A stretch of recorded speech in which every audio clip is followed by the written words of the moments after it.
Shalom, everyone. Welcome to episode 9, Bible Study. So I wouldn't say this is completely its own episode. We're going to be moving through the passage analysis section, or basically sub-series. But what I want to do here is I want to start getting a little bit into word studies. And the reason being is because we're going to start getting into some things in the next couple episodes that this will be necessary.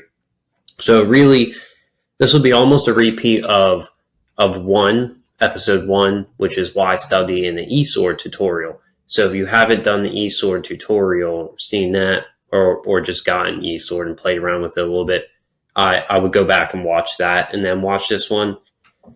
Ideally everyone's watching all the episodes, but that's probably not happening. So what we're going to do is I'm going to try to show, I really spent some time trying to figure out a way to get people to have an informative and a safe path to trying to do, I guess we call this basic, word studies. Because throughout this series, and anyone who knows the ministry, I discourage people from doing word studies, but it's such a crucial part of any biblical study that it really is necessary for us to do it. So what I'm going to do is show a system that I developed for eSword and encourage people to be careful with it. So the only reason I say that is because people will tend to take a word and, they'll find Strong's or something and they'll go with that. But a word is, like I've said before, a word has a semantic range, and it doesn't necessarily mean just the one thing in one spot. For one example, that when people pick up neither circumcision nor circumcision in the Galatians commentary, is I approach this mostly with inspiration of a pretty famous and respectable linguist called Stanley Porter. And he makes a claim in the middle of basically Galatians saying something different than what most people would think. And my point here is just that I agree with him. and the word basically can mean, one of its meanings is unlikely, but when we analyze the context of the situation, and then the lack of certain words and the presence of other words and its Hellenistic usage, like it's non-Hebraic Bible, obviously it's Greek, but it's non-New Testament usage, it makes sense. So you can't just pick up a word and boom, there you go, that's it. Like that's what it means. It's not that simple. But with some things, it really is.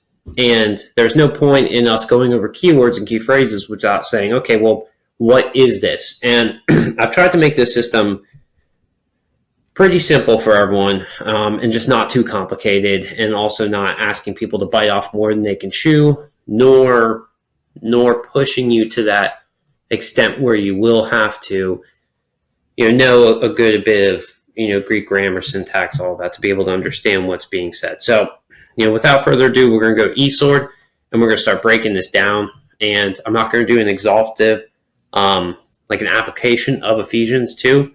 I just want to show kind of how this works. And it'll be a little bit all over the place because I don't have anything, necessarily set in stone on this system.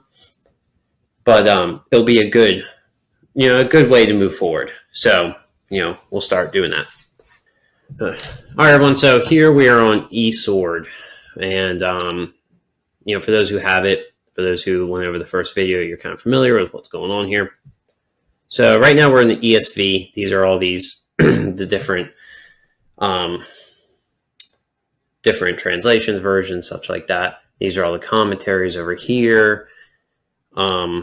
This is all that. And this is all the dictionaries, lexicons, all of that. I'm not going to go over too much of that, but again, like I said, what I did is I just downloaded everything I could for free. And, a lot of these are kind of wonky, especially like Clark. He has a lot of nice things to say about Jews. And so what we're looking at is we're looking at the ESV. And you can see how you can kind of scroll down here and you can go to anything. Now, I developed kind of a cheat code system, if you would, for everyone to be able to find the words perfectly. In some programs which are better than eSword, Mimetic, Logos, it's just a little different the way you can do things. But here, what I'm going to try to encourage people to do is you can actually go to the King James Version, because King James is attached to Strong's. And it's I talk so much crap on Strong's, but it's helpful in this, because if you can have these two together, and I think you can parallel them, Brent.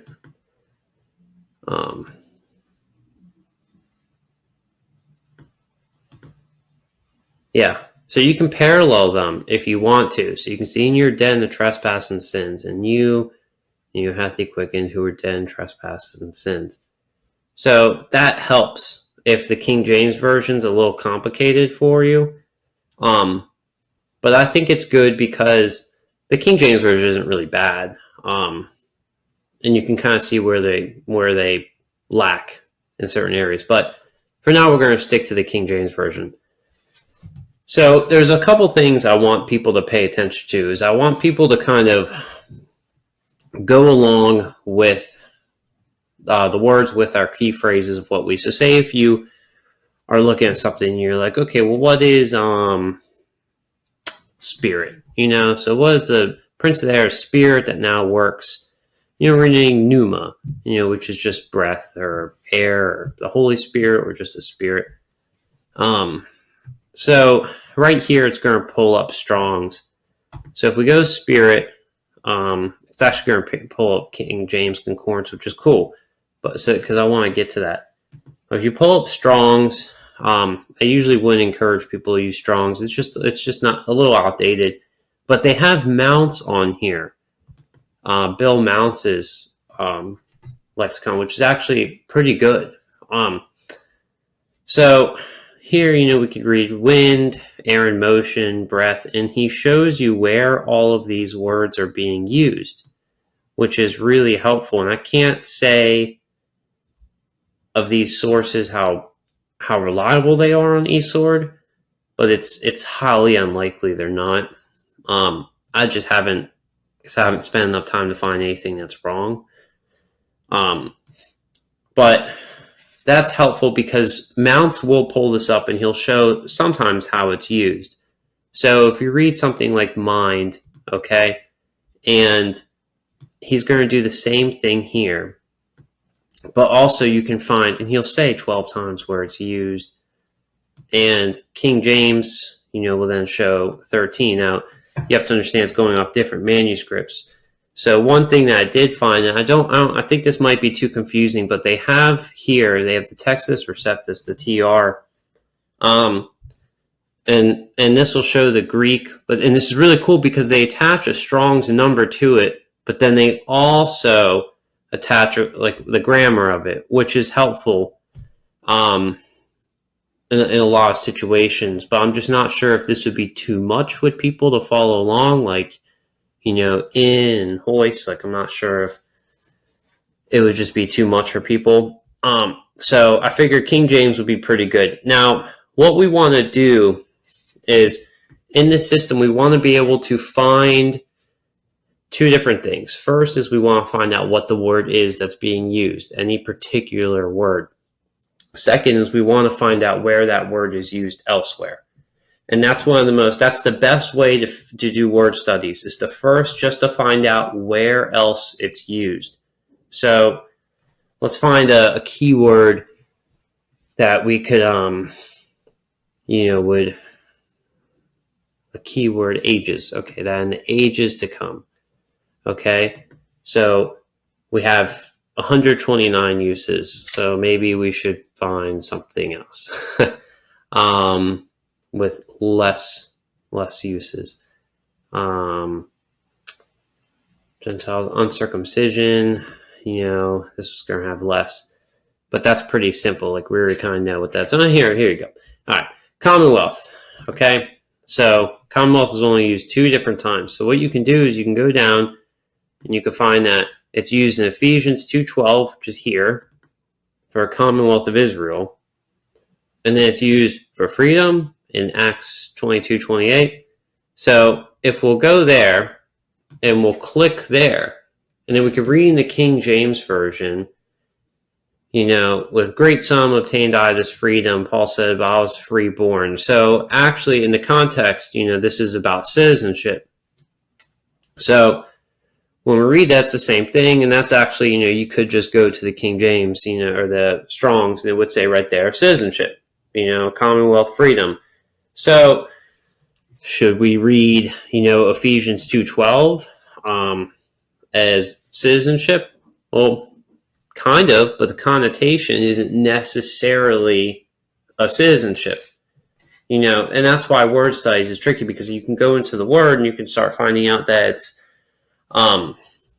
it's more of the idea. Well, let's see what Mount says. The state of being a citizen, citizenship, the right or privilege of being a citizen, freedom of a city or state, commonwealth, community. It kind of shows what this means. And, when we can get into, it's from politics, this is where we're getting this. So you can but this was city states back in the day. So these words are all related, and it's helpful if you really want to do a word study like that, then go and start finding out how the word was formed. And sometimes they'll have Strong's. Yeah, so you can do this. It's from this word, which a townsman, citizen. So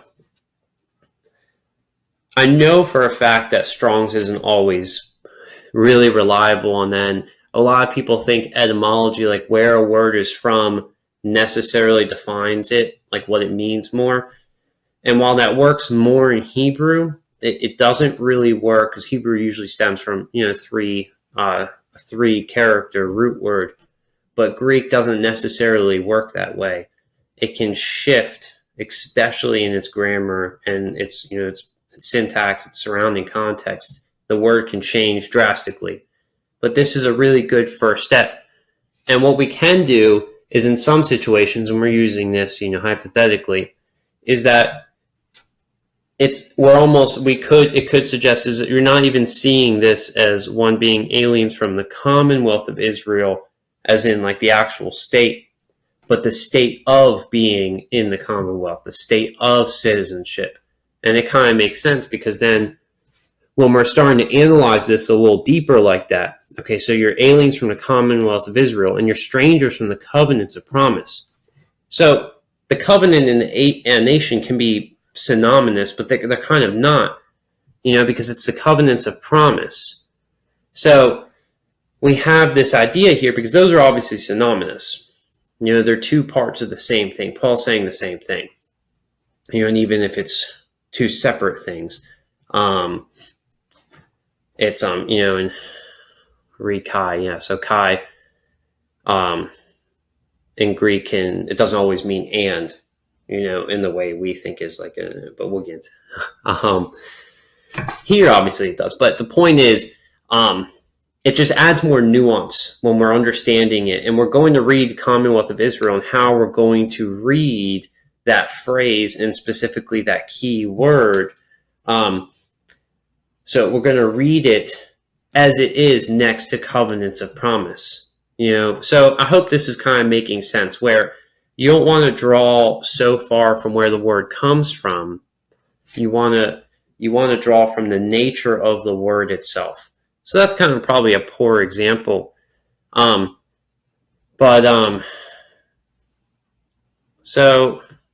this is going to be a Hapax probably. But yeah, nothing. So, some words are individual, like they're only used in one instance in the New Testament. So since we're already here, let's go to let's go dogma scene, which for some reason uh, I wrote out as decaline, which is not a word. I don't really know why. I was thinking of diascaline basically all day, which is basically like teaching, and I was doing a study on that word, so I guess for some reason, yeah. So dogma scene is from the word dogma. So here we have this in Strong's, and we can read, a law, civil, ceremonial, or ecclesiastical decree, ordinance. All right, so that's pretty simple. So it's like Torah, it's like nomos. It's just law, right? Well, maybe not. So what is it? From the base of dokeo, which is here, it's to think, to seem. So you understand how it doesn't necessarily make sense how words, just because they're from another word, take hold in that exact meaning. It's like it might grow out of that word, but it doesn't retain all of the meaning from that word. So it doesn't take on the same form in a way. Because here we're reading, dokeo is to think, to seem, please, basically what's conjured up in the mind, and what one makes one, how one perceives something would be a better way of translating it. And this becomes, a law, a decree, an ordinance.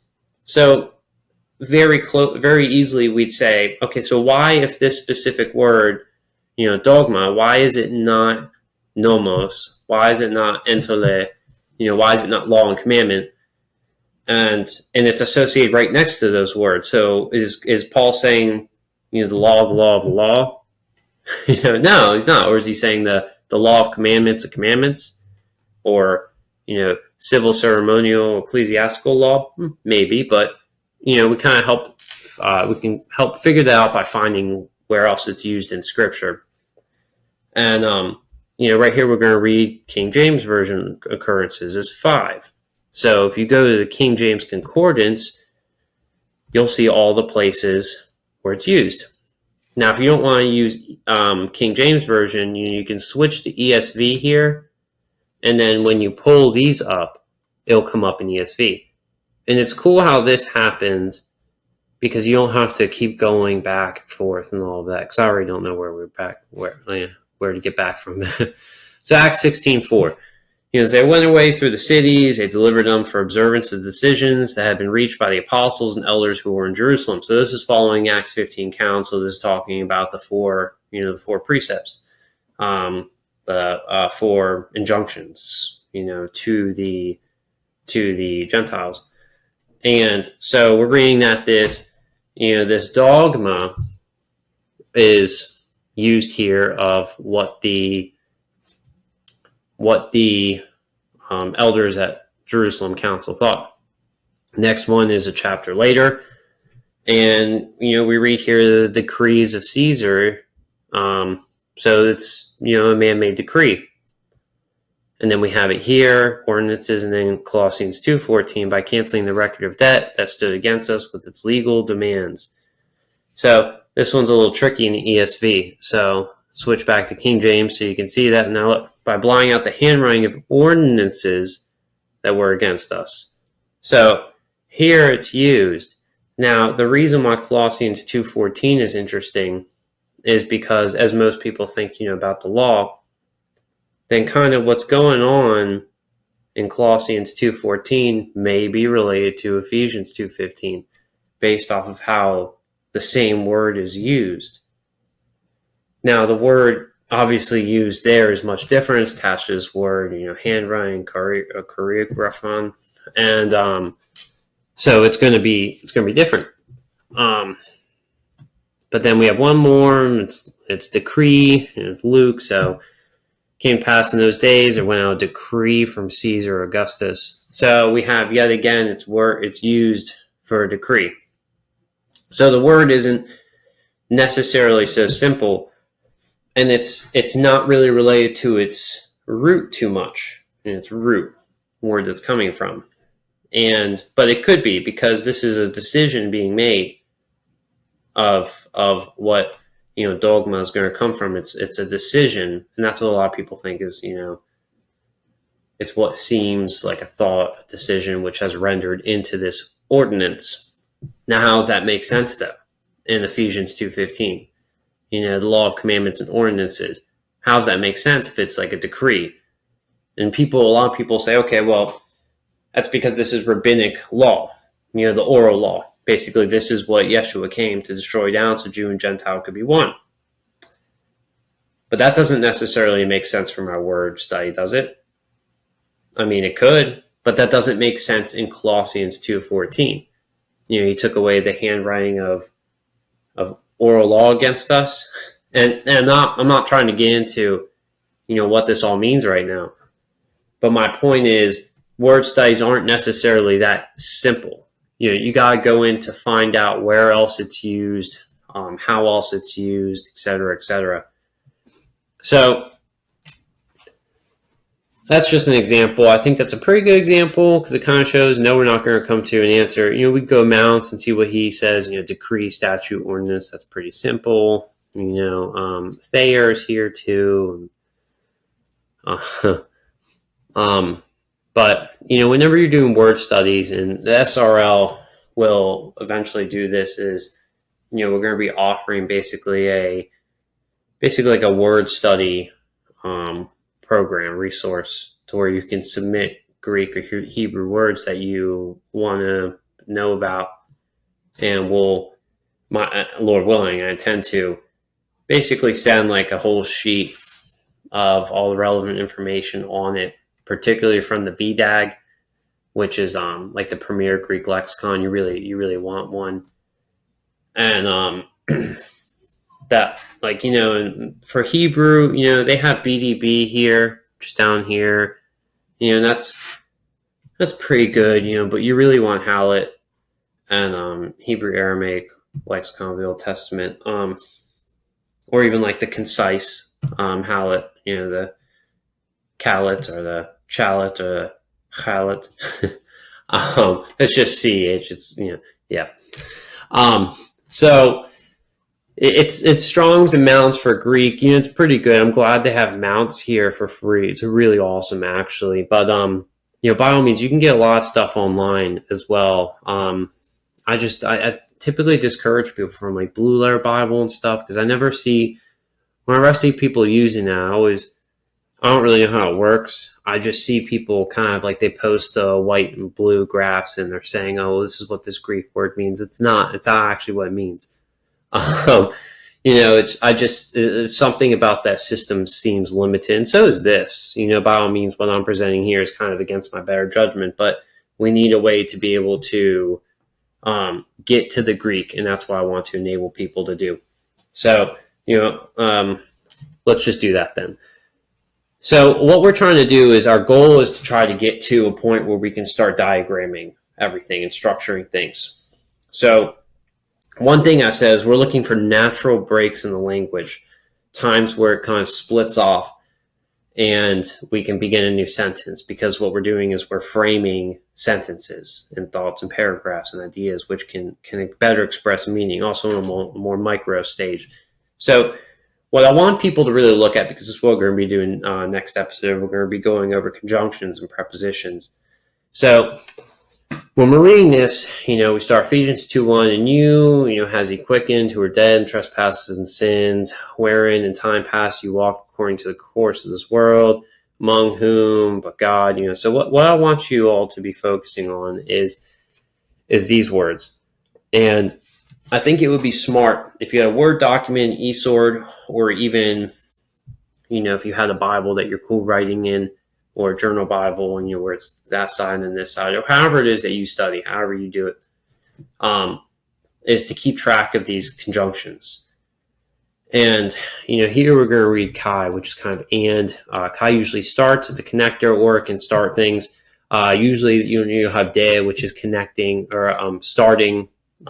Where when you see and it's starting a new sentence, it's usually going to be de. I don't know Strong's numbers, but I think yeah. So but you have that too. So that's the de. So de is usually like, I'm not going to get into conjunctions too much. I'm going to save that for next episode. But, if you're looking at just like, we're going to have chi. So chi here is used for even, so it's not and. And it's good to, here you're going to have and for chi, chi.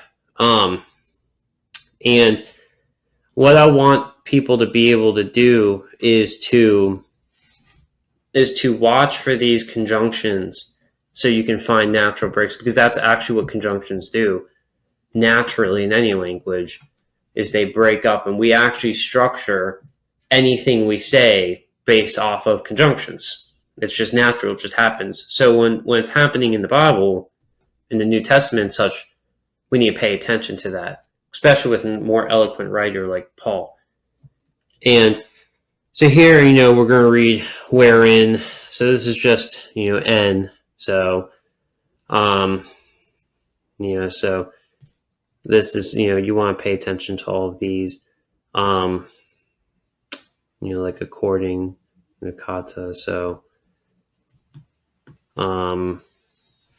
see again, I want people to do this because whenever we're, like when I started the, 214, I said, all right, well, we're starting with a gar.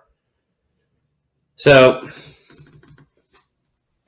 let's compare. I think that's parallel. Okay, and that's ESV, and this is okay. So if we go back to like 13, we're reading, but now in Christ Jesus, you who were once far off have been brought near by the blood of Christ. So what we're reading here is we're going to read de here, and then we're going to read gar here for 4. So I said de can be explanative, and I don't want to go into this too much, but the point is gar is explanatory. And, then we're reading, the having abolished, katargeo, and an n, for in, and 4-2, which is the hina, which is the so that. That is, in the English we've already broken it down, so ordinance is that he might, but we want to confirm is that if that translation is good, if it justifies splitting up the sentence in any way. And that's why I want to encourage people to be able to go through the King James Version and be able to do this. Read and for, and came and preached peace to you which far, and to them that were nigh and near. Now therefore. So we're reading, when we look up these words, we're going to find out what's being said and where we can break up. So, we're reading here, we have this but. It's not a de, which we're usually getting for but it's an Allah. So an Allah is more like a but rather, a heavily contrastive but. It's not as simple as a de. It's also not necessarily following off of something negative like a corrective conjunction, which de is. But my point is just, this is how we're going to find out where, because we were into the words a little bit, in this episode. But I want people to be focusing heavily on natural breaks. So if you're reading along in the ESV, you said, Christ Jesus himself being the cornerstone, in whom the whole structure. So it's like, is the preposition important? The in, the n. Well, for Paul, it really is. But generally it is too. Preposition basically shows direction. So it's directing the conversation, the meaning into something. So Christ Jesus himself were built on the foundation with Messiah, in whom. So it's locating it into Messiah. So that's what's important, because then when we follow along with in whom the whole structure, then we're reading being joined together grows into a holy temple. And then we have another in him you are also. So you see how this theme's starting to work, is we have this it's locating it. So it's relevant. So when we've broken down and we've kind of, shifted over or tabbed over, that's what it's called. When we've tabbed over, it puts emphasis on whatever is being tabbed as being, subjective to this, to the what came first, and it's important. So when we can take that, and we can read the Greek, it says in whom, growth, and we read unto, which is another preposition of direction of into. So we read in him, into or unto a holy temple, because sometimes it's used in a sense of time, like up until, or like unto, into, or until, like intil. No. But so that's kind of my point, is we're reading, and you really want to look at patterns. So here we have in, and then we have for, but it's not gar. So that's important. It's important to be able to look at this and see what is being said exactly, and if there's any differentiation. Because a lot of times, and I did this in the Galatians commentary, people will see how, if you follow along with the conjunctions, they're not used consistently. So like and, for example, is almost always in, but it can be used as by. And that's really important, because that's a significantly different interpretation, or translation than interpretation. So if I'm telling you, okay, I went, well, no, I'm not going to do a good example here. So I got to the store in the car, or I got to the store by the car. That can be the same kind of meaning. But in another example, where someone who's capable of giving examples, it would differ. So translations aren't always honest, and they're not always going to follow the rule. A lot of times their theological suppositions are going to come in. They're going to say, okay, well, I think this is why we should render it. And a lot of times it's just, left up in the air. There are so many things in Scripture that we just don't know. We don't know how to translate it. Like, we really don't, because it can go either way, and there's no grammatical argument for one way or over another.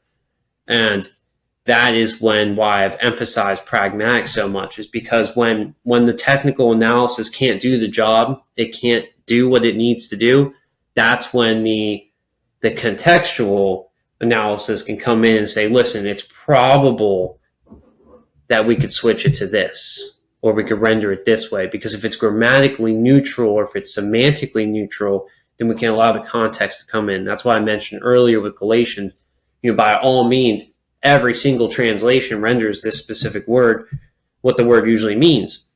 But what Porter and I agree on is I'm sourcing him, but when I looked at it and at the word originally, and I was like, I don't think that's what it means. I think it's using the specific meaning in its specific contextual way. And then, when I started looking off into extra biblical sources, it is used often. In implication, it's used in a certain way of what I suggest it does. Now, once I did that, I looked at the specific word, and then, having really just dug into it and made sure I'm not giving myself permission to go off into the land of speculation, then I start working backwards from there, and I'm like, okay, well, does this fit into the context? How is this word being used elsewhere? And lo and behold, it's not being used at all. And there are other words that are actually taking its place to give off the meaning, if this makes sense. So I don't want to spoil it, but it's you really need to just pay attention to a word. So a lot with extra biblical sources, Liddell or Liddell, Scott, just LS lexicon is free online, I'm pretty sure, and there's a lot of online sources that are pretty free, but like the saying goes, nothing good is free online. So Moving to chapter 3, now we'll go through every single Greek word. No, I'm kidding. So here we're reading for this reason, for this cause. It's like, okay, well, are these all? Well, not I. Are these all relevant? If, okay. So is if relevant? Are we looking at something? Is this a conditional or something? It says how that. Okay, so what, or how the, mystery. So this is kind of showing, because if you see how the ESV, they render this all into one sentence. Why they do that? Is that smart? Does it make sense if we were to break off the sentence, right here? I'm not saying right there, but I'm just saying an example. So, it says when you read this, and King James is saying whereby, why? Why is that happening? And that's kind of what I want to, again, like, for this cause, for this reason, we don't read a gar there. Why don't we read a gar there? Well, because that's not how gar works all the time. So it's like we need to, again, just kind of look really closely at what's being said and try to find out when we can frame something up, when we can really start framing stuff out. And that's kind of the goal that I wanted to show this, because I'm going to get into conjunctions and prepositions next episode to really show how we're breaking that up. Prepositions, a little bit just to kind of cover it's Greek prepositions are really simple. Conjunctions, pretty simple too. They just only shift sometimes with some things. But anyway, so you kind of can see what's going on. King James, it'll show you this. ESV. I'm at a loss if I missed anything with this. I guess with King James, Revelation, if we're looking up the word revelation, King James Concordance, we did that. You can kind of look up all of that. Yeah, that works. So, yeah, this will be good. That's kind of why I want to show everyone. Also, 2 really good sources that eSword has that I learned. So let's go back to Ephesians 2. And let's go back to, what was our first word we were using? We were doing Commonwealth. So it's I was surprised they had them. So Vincent's Word Studies 1. So it's set up as a commentary in eSword, but Vincent is still the man, and it's not one of those things that just gets like it's old, antiquated, and outdated. Maybe in some areas. I hardly use these two, but well, no, I mean I use Robertson. He's good, but so sorry. What this does is so what he'll show here is like he'll have the word for being aliens, and he's saying this is the giving the force of the verb alienated. So he's showing when something is going to. He just explains the Greek a little better, which is really helpful because I don't know how in depth he gets with everything. He doesn't get into covenants, but he probably does elsewhere. That's the thing. And also is Robertson. Okay, this guy's no joke. He's like, one of the godfathers of Greek, New Testament Greek. So Robertson's really helpful, as he's going to show. See, so Commonwealth to me gets into the grammar, so it might be a little much for some people, but eventually we'll get into case and tense, etc., all the aspects of Greek grammar. But if you kind of just skim along and read what he's saying, it's just a really good resource to be able to pull up, and he'll show you basically how a word is leaning. Now, mind you, these men are not going to be right all the time, too, because no one's right all the time. Anyone who thinks they are is just like already really wrong. We're all still learning, and we are always blinded by our own bias. So there's a lot of stuff that people should just know, and they don't, and it doesn't make sense. So that's not saying that the person who just downloaded eSword and is looking at Strong's numbers is the one who knows better than them either. And that's why I want to discourage. I don't want people, like, the goal of this is, let's not try to figure out what the doctrine of something is. That's not the goal here right now. Let's not try to figure out meaning necessarily. I don't want to do that. And I would really strongly discourage people from trying that with word studies. I think what the best thing to do is to basically approach this in trying to figure out how to initially frame out the passages, because then the meaning will just develop on its own. If you can simplify something, and that's something we'll do at the last episode of this passage analysis, is we'll actually apply this to one verse. I don't know which verse, but we're going to apply this to one verse, and we're going to give, the glosses, basically, which is a gloss is just like the main meaning, the not necessarily the monosemic meaning, like the one singular definition, but just like the typical gloss. Here, I don't know. I mean, Commonwealth would just be citizenship, but that's not necessarily what it means. It doesn't necessarily mean exactly that. We're going to give the glosses, and we're going to see how that looks next to a translation, and then we're going to get into it and start really like expounding upon it and basically add emphasis to the sentence. And that's kind of the goal that you want to do from this. You don't want to pick up a word and say, okay, well, this is just what it means right away. You want to pick up a word and say, okay, well, this is the range of meaning.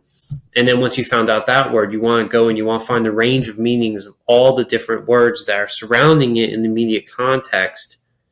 If I had time, I'd do that with Ephesians too, but that would be like a 3-hour episode if we did that. It takes a lot of time to study, and especially word studies where you're limited on eSword or any program for that matter.